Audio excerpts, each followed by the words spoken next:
Hi, I'm Dror, and I'm the co-founder and Chief Marketing Officer at Coro. And the subject of today's talk is really all about converting cybersecurity from a cost center to a revenue opportunity. So who here loves cybersecurity? Loves it. Loves it. Thank you, that's my team. Don't count them. Of course, nobody likes or loves cybersecurity. Normally, it's a cost center. Normally, it's something very complicated, and it's something you have to do but don't really want to do it, right? So in some ways, many times I equate this to writing a will. How many of you have a will? Wow, that's just not normal, to have that many people that are so thoughtful. Normally, people don't want to do this because it puts them in touch with their mortality. They have to think about this. Cybersecurity in many ways is exactly that. It puts you in touch with the bad guys. It makes you think about the criminals who are trying to penetrate your organization. In the last 4 years, 3 major things have changed in the world of cybersecurity. First of all, we introduced a model that we call the shared responsibility model. I'm going to go into the details in a moment. The second thing is the attacker sophistication has changed dramatically. And third thing that has changed is the target. And we'll talk about all 3 in a moment, and I'll explain why this is important to you. So first of all, we moved to a shared responsibility model.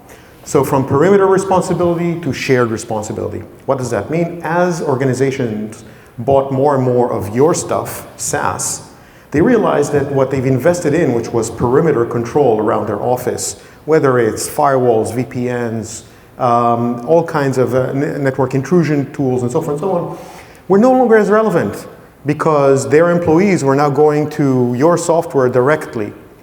And in many cases, the responsibilities started getting very blurred for cybersecurity.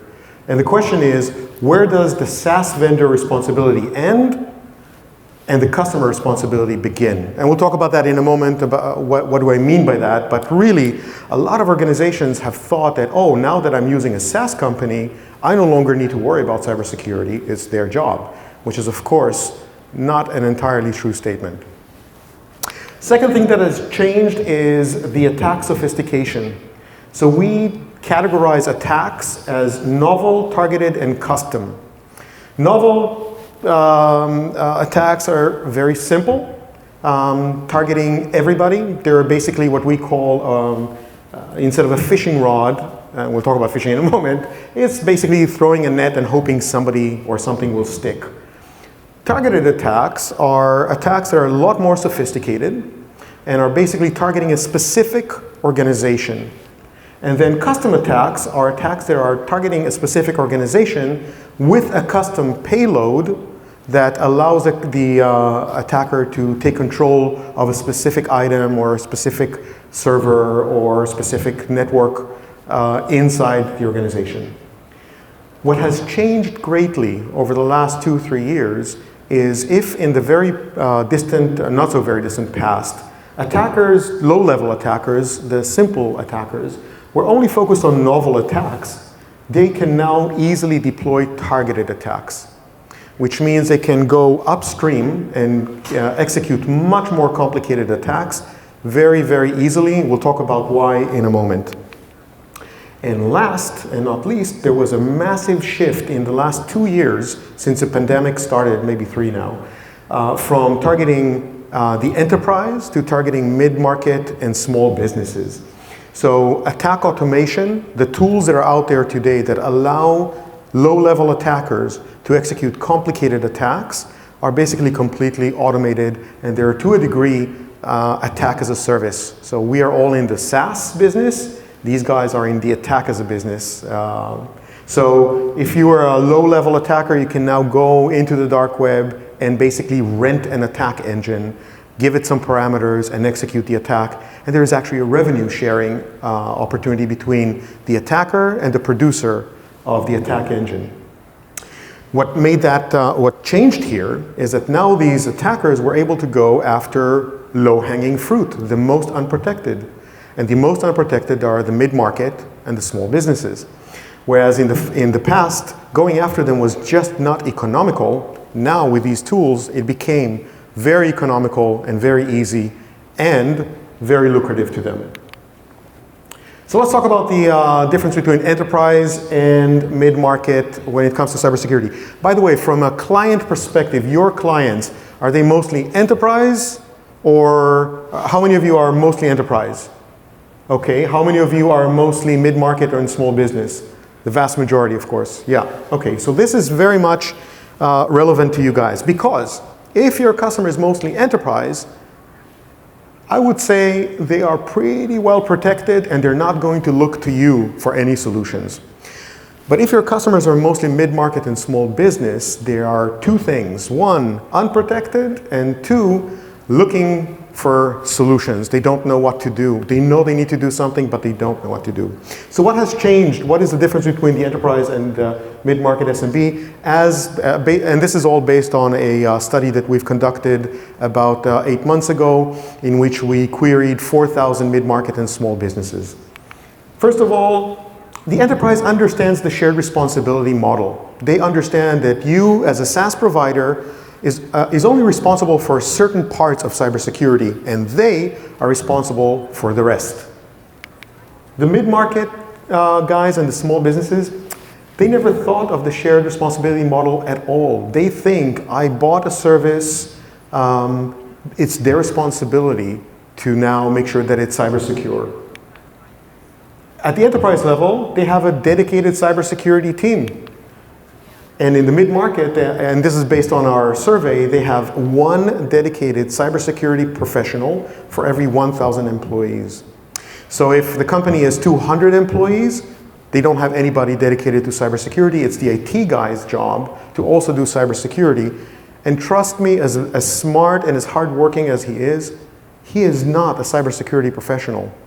And he knows it, and he's terrified of what's coming because he knows that his company is going to get attacked one point or another.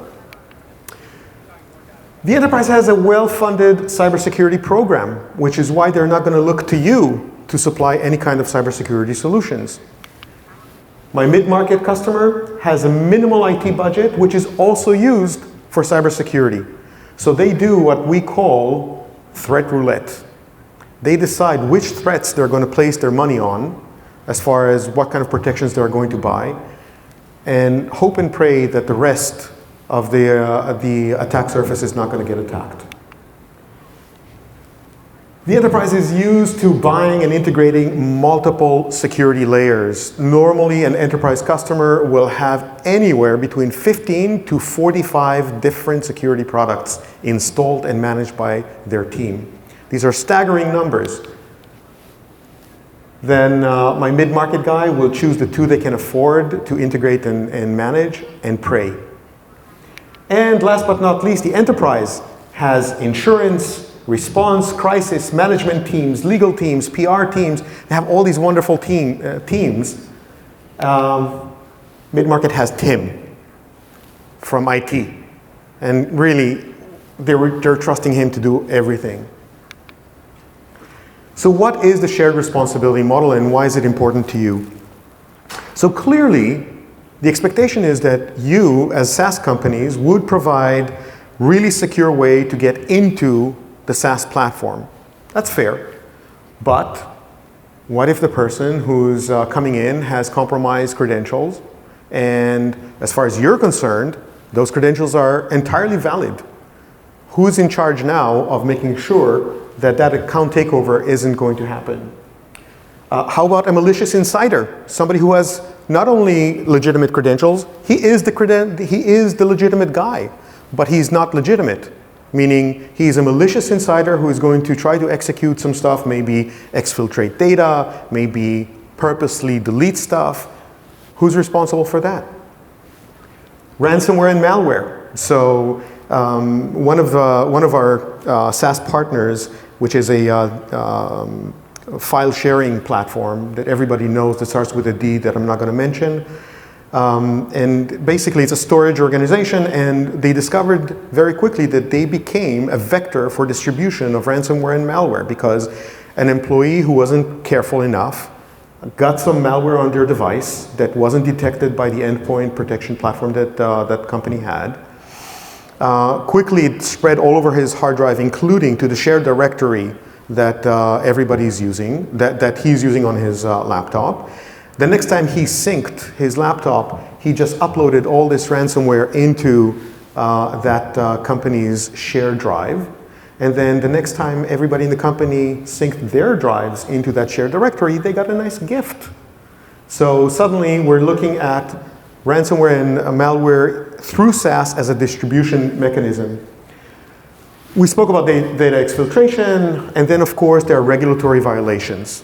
You know, if you are allowing your customers to store data that is either PII, PHI, or PCI kind of data on your platform, who's now responsible to make sure that that data doesn't make it into the wrong hands? Is it you or is it the customer? And if it's the customer, are they even able to do that? December 9th, the FTC's safeguard rules are going into effect, and they will impact practically any company in the US that does anything with payments or money. So it's think PCI 10 times over more complex, and for the first time, any kind of violation might be construed as a criminal offense. So that's something to think about as well.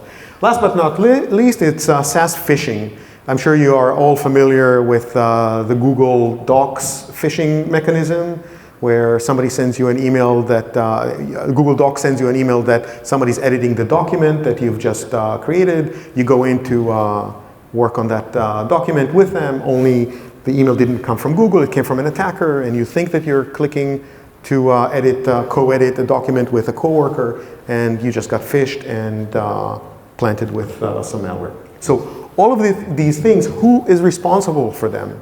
So the short answer is you. Because that's what your customer, the mid-market and small business customer, thinks it's you. And if something happens, they'll go, hey, why did you guys allow this to happen? I trusted you. I bought your service. An enterprise customer will not ask that question, by the way. An enterprise customer understands the shared model, shared responsibility model, and will put in place systems that prevent all of that stuff. These are just examples, by the way. There's more. So what are your options? So first of all, you can decide, okay, because the majority of my customers are mid-market and I want to keep them safe and I need to stay compliant, I'll build something and I'll maintain it. So what that entails is establishing a cybersecurity team that will build a security product, maintain it, SOC it, and become a revenue center. I'll explain how it becomes a revenue center in a moment. But the concept here is you build basically your own cybersecurity function that is outside of the function that protects you as an organization, but rather builds cybersecurity tools into your product. Second option is to buy and maintain, meaning either buy a company that does cybersecurity, a small company, and bring them on board, because the first option, the most difficult part about the first option is to actually build that team. Regardless of all that you hear about the massive layoffs in the industry that are going on right now, you know who's not being laid off? Cybersecurity people.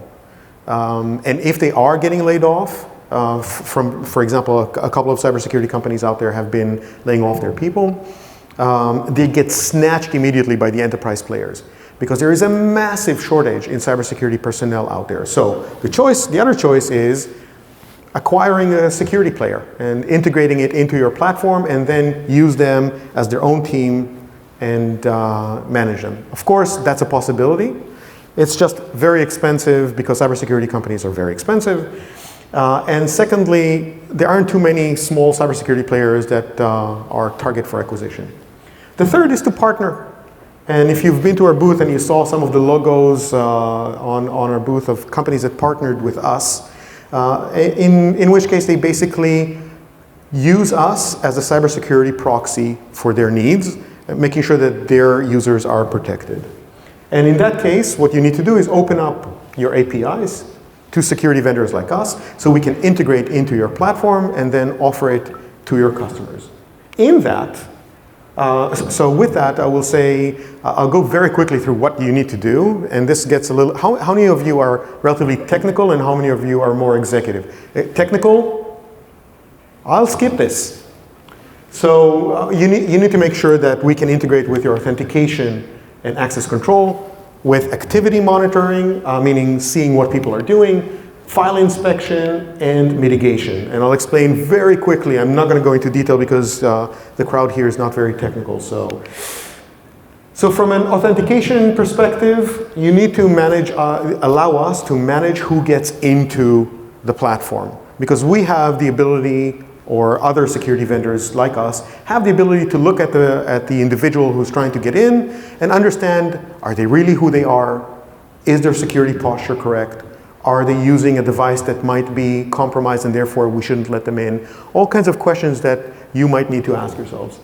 And then you need to expose, and this is, I know there is discomfort there, but you need to trust the security vendor that you're working with. You need to expose the groups and the user's behavior once they get in.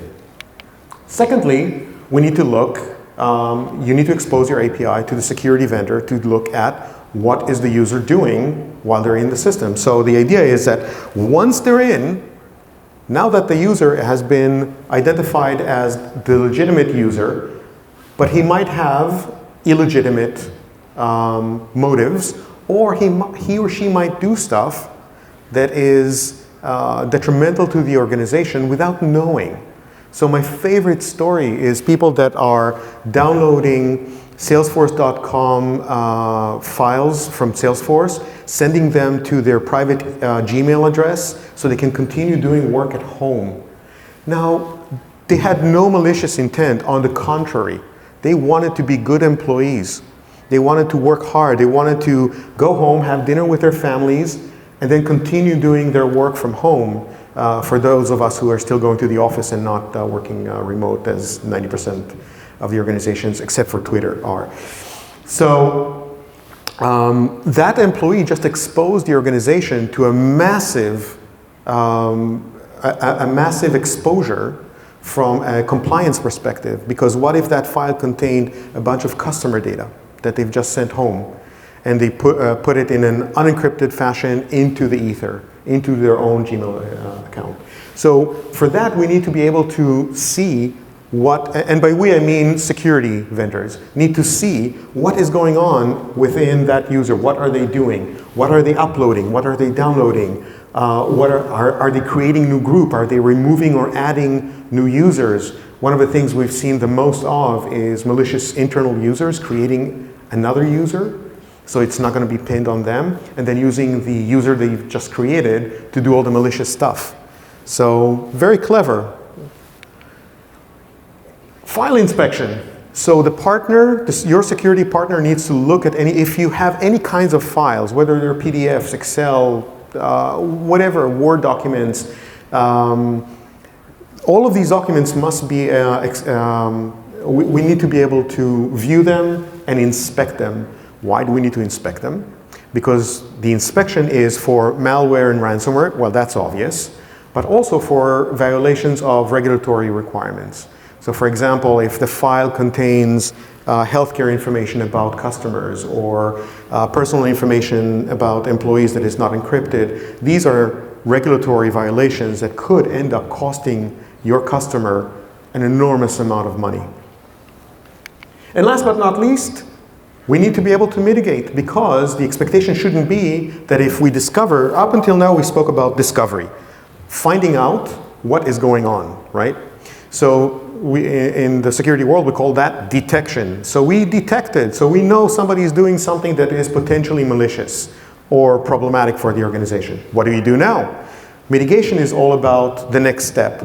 So first of all, you need to allow the security vendor to suspend and unsuspend an account, to terminate the sessions, to require password renewal, to require 2FA, and so forth and so on.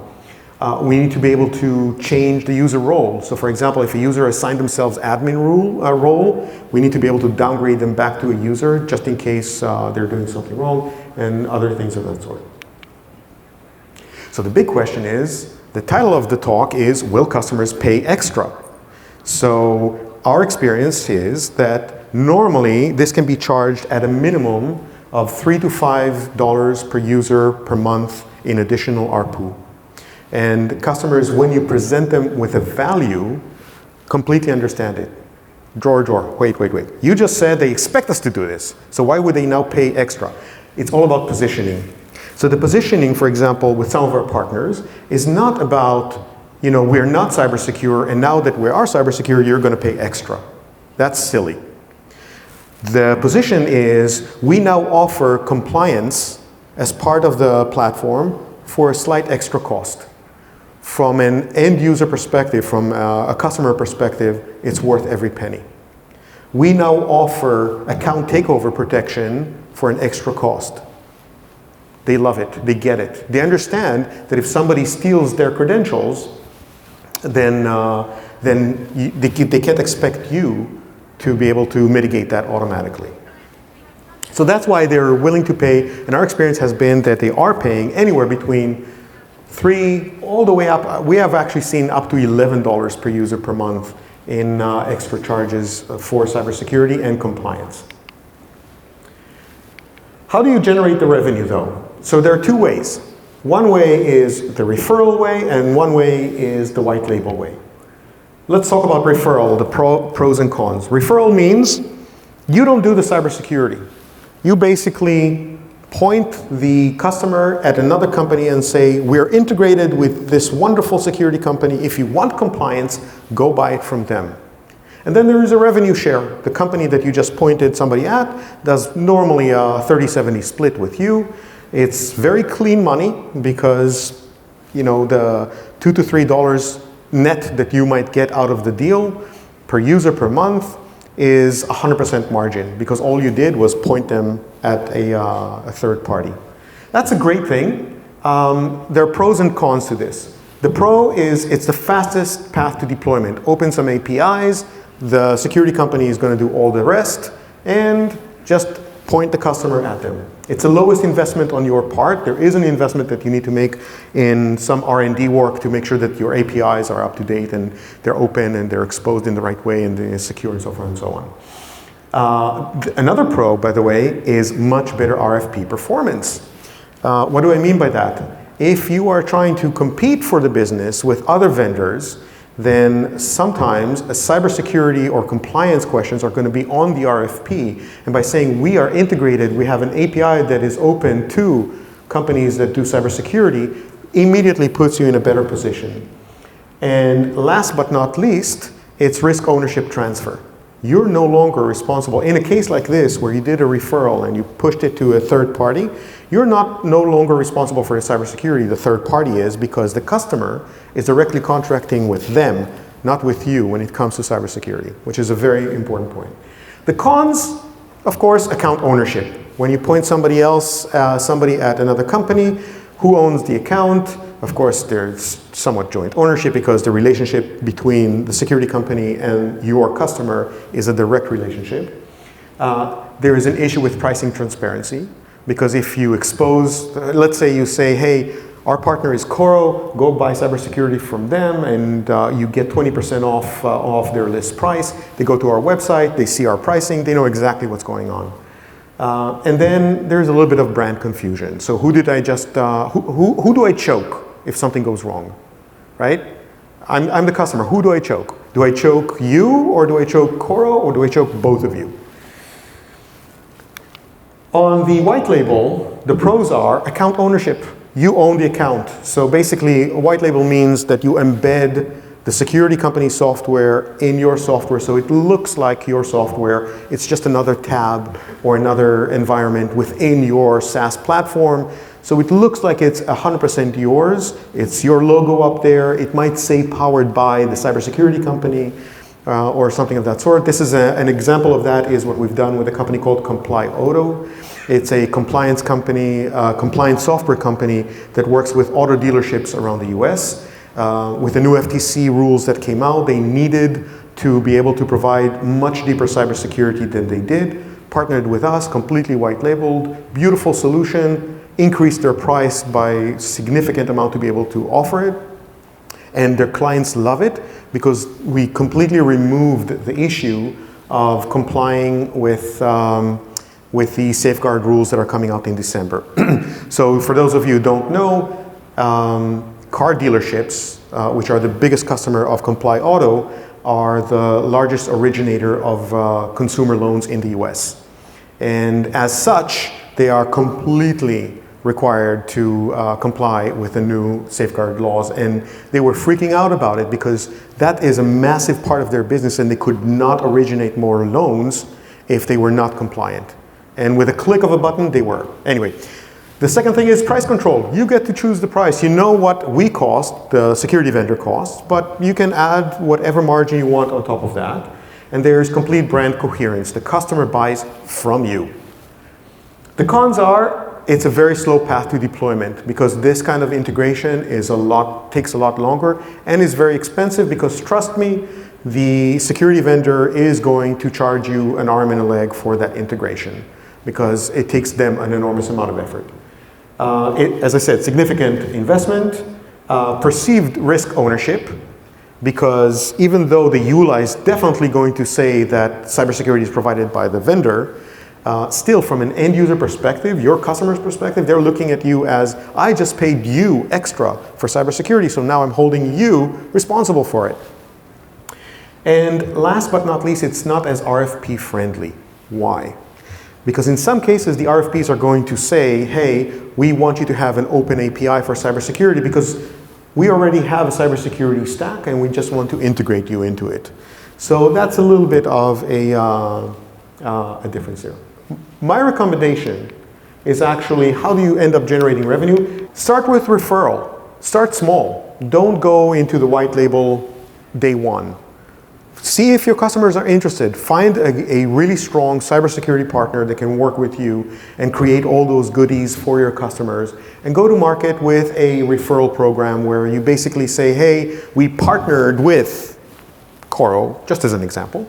And here you go with compliance, security, account takeover, all those great things that you, Mr. Customer, need are now available to you. If you see a massive pickup and you see that customers are willing to shell out money for it and are responding aggressively to this, only then I would recommend that you go the white label route.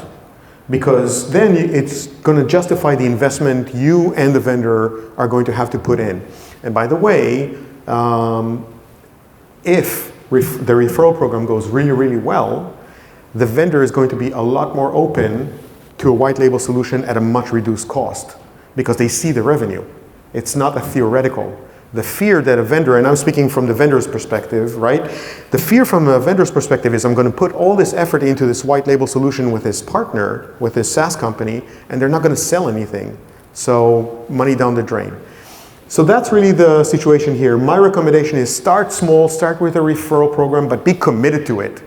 Don't just say, okay, let's sign a paper with a security company and now it's great. No, be committed to it. Go to your customers jointly. Show them what you have. Show them how you can make their lives a lot better and simpler with your combined security SaaS solution.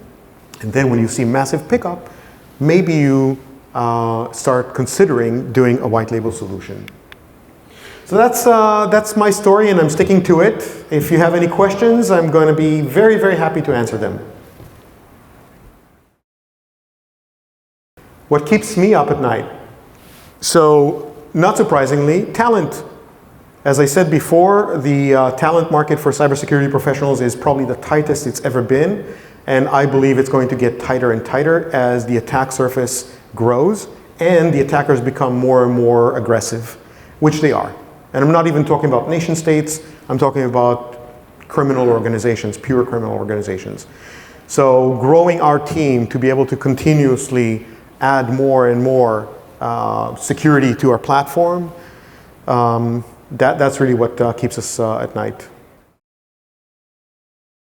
So any SaaS company that services the mid-market or small business that has any kind of potential sensitive information that they're storing or moving is a phenomenal opportunity here for that company to make money from cybersecurity, because The line between cybersecurity and compliance has been blurring year after year. So the messaging to the, and by the way, surprisingly, the number one reason mid-market and small businesses buy cybersecurity software is for compliance reasons, not because they're afraid of attacks. The number one reason is compliance. The number two reason is cyber insurance because they make them. The number three reason is responses to RFPs, because if they are part of a supply chain, the big guys will always ask the little guys to be cybersecurity compliant, and it trickles down. The fourth reason is fear, which is mind-blowing. This is based on 4,000 responses we got from 4,000 companies around the US. Number one reason is compliance, because they understand that from a compliance perspective, if they don't comply, one, it's a business development inhibitor, and two, the fines are massive. So in California alone, the fine is $7,500 per incident of personal information leakage. Incident is defined as record. So if an employee of yours or an employee of one of your customers sends a file with an Excel spreadsheet with 1,000 rows of personal information, that's $750,000 fine potentially. The California government has not imposed that kind of a fine yet on small companies, but potentially, this could ruin a mid-market or a small business completely.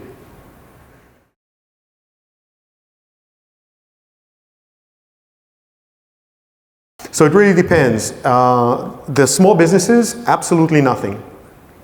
They're too busy running their business. They don't see this as a priority, and clearly it's a massive priority. They just don't know it. And this is something we advocate constantly with our users to educate, to make sure that they understand. The mid-market businesses normally do like two things. One is they either go to a company like KnowBe4 or something like that has a cybersecurity training program online, and they make all their employees go through that program on a regular basis, like once a year, which is really ridiculous because a year, a time lapse of a year in the mind of an employee is ages. So 3 months in, they forgot everything they've learned, and they are getting that link, and they forgot that what they need to look for, and they're going to get hit. The second thing that they do, the smart ones, they create a booklet that they make every employee read and sign that sort of like, it's a little bit of a CYA. It's more for SOC 2 compliance, saying, all of our employees read this booklet and now they know what cybersecurity is all about. Clearly, most employees go page down, page down, page down, page down, page down, sign. But at least they've done something. At least maybe 20, 30% of the employees will actually read it and learn something from it. Thank you so much for coming.